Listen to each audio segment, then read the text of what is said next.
আজকে আমি কিছু হাতে মাখিয়ে ভর্তা বানাবো। আজকে আলু ভর্তা, মাছের ভর্তা, ডিমের ভর্তা আর একটু মরিচের ভর্তা করব। আর এরকম ঝাল ঝাল ভর্তা গরম ভাতের সাথে খেতে কিন্তু ভীষণ মজা। আমার তো অনেক পছন্দ। তো ভর্তা বানানোর জন্য এখানে আমি আলু আর ডিমটা সিদ্ধ বসিয়ে দিয়েছি। খুব ভালোভাবে আলু আর ডিমটা কিন্তু সিদ্ধ হয়ে গেছে। এবারে পানি ছড়িয়ে আলু আর ডিমটা আমি তুলে নিচ্ছি। আলু আর ডিমটা ঠান্ডা হতে থাক। আর এদিকে হচ্ছে ভর্তার জন্য সব উপকরণ আমি একটু ভেজে নিব।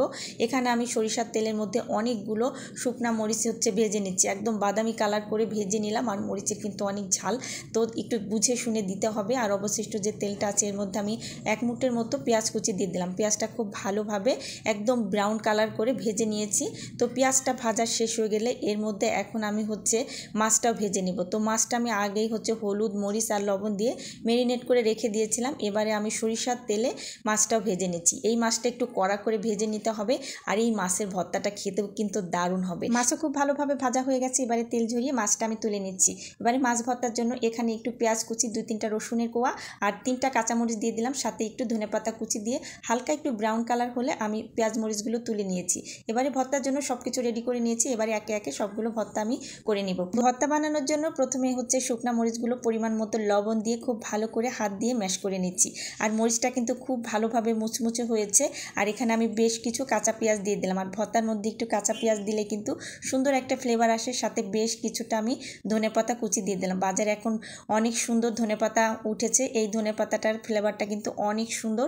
আর এখানে আমি অনেকটা পরিমাণ খাঁটি সরিষার তেল দিয়ে দিলাম। আর ভর্তার সাথে সরিষার তেল দিলে কিন্তু সুন্দর একটা ফ্লেভার আসে আর খেতে কিন্তু ভীষণ ভালো লাগে। আর এর মধ্যে আমি ভাজা পেঁয়াজও দিয়ে খুব ভালোভাবে আমি আলুটা ভর্তা করে নিচ্ছি। দেখতে পাচ্ছেন আলুটা কিন্তু অনেক ঝাল হবে, কালারটা পুরাই চেঞ্জ হয়ে গেছে। আর এই মরিচের অনেক ঝাল, একটু বুঝে শুনে ভর্তা তৈরি করতে হবে। তবে আজকে আমি একটু ঝাল ঝাল করে বানাবো, এই কারণে মরিচের পরিমাণটা একটু বেশি করে দিয়েছি। এবার ডিমের ভর্তা করব, তার জন্য এখানে পেঁয়াজ মরিচের মিশ্রণটা নিয়ে নিলাম। সাথে একটু ভাজা পেঁয়াজও দিয়ে দিলাম। আর এবারে ডিমটা খুব ভালো করে হাত দিয়ে ম্যাশ করে নিচ্ছি। পেঁয়াজ মরিচের সাথে খুব ভালোভাবে মাখিয়ে নিচ্ছি। এই ভর্তাটা কিন্তু গরম গরম ভাতের সাথে খুব মজা লাগে। আর একটু ঝাল ঝাল করেই কিন্তু আমি সবগুলো ভর্তা তৈরি করে নিচ্ছি।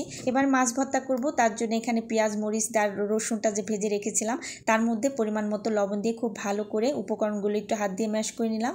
সাথে একটু শুকনা মরিচ আর কাঁচা পেঁয়াজও দিয়ে মাছের সাথে খুব ভালো করে একটু মিশিয়ে নিয়েছি।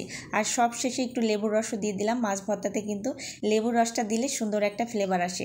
তো মাছ ভর্তা করা হয়ে গেছে। আর অবশিষ্ট যে মরিচটা ছিল সেটাও আমি ভর্তার কাজে ব্যবহার করেছি। মরিচেরও একটা ভর্তা হয়ে গেল। তো সবগুলো ভর্তায় তৈরি করা হয়ে গেছে। আর উপর দিয়ে একটু ঘানি ভাঙা সরিষার তেল দিয়ে দিলাম। আর এই সরিষার তেলের ফ্লেভারটা কিন্তু অনেক সুন্দর। তো এবারে গরম গরম ভাতের সাথে পরিবেশন করব। আজকে ভর্তার রেসিপিটা তোমাদের কাছে কেমন লাগলো কমেন্টে জানিয়ে দিও। আর ভিডিওটা যদি এতটুকু ভালো লেগে থাকে প্লিজ একটা লাইক শেয়ার দিয়ে দিও। আবারও কথা হবে নতুন কোনো রেসিপি নিয়ে। সেই পর্যন্ত সবাই ভালো থেকো। আসসালামু আলাইকুম।